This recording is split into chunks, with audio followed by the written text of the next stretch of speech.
så er vi kommet hernede, og det er herovre hovedet ekmobileren. Og dem er vi utrolig glade ved.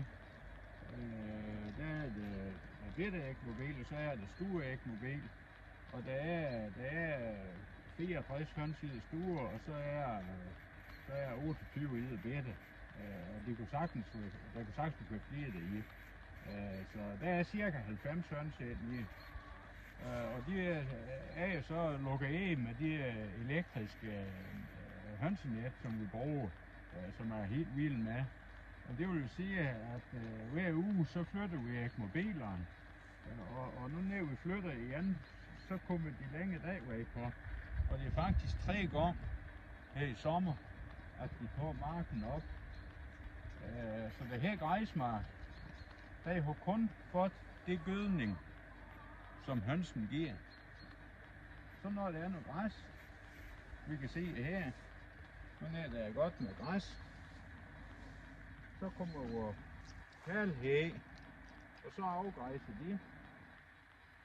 Og det gør de inden hønsen de kommer igen. Høns, de vil ikke have græs, der er så langt. De vil gerne have noget græs, der er navet ned. Og det vil sige, så skraber de og lufter.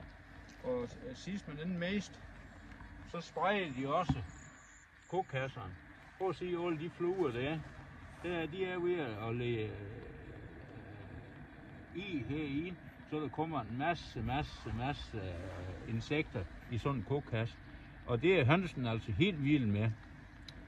Så de kører op igen, og når der er græs, så kommer kalvene og afgræsser.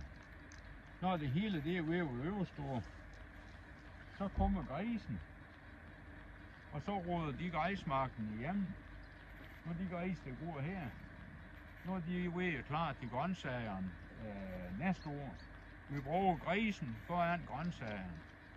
Let the animal do the work, som han siger.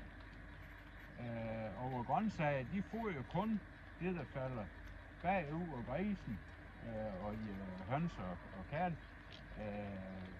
Uden fod inde. Vi bruger ikke kunstgødning, vi bruger lidt kompost til vores grøntsager. Det er et helt fantastisk system.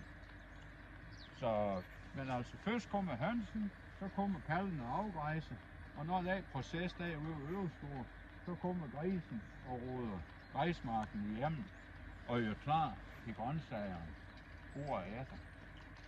Det er sådan proceduren i dag, hvor vi gør på.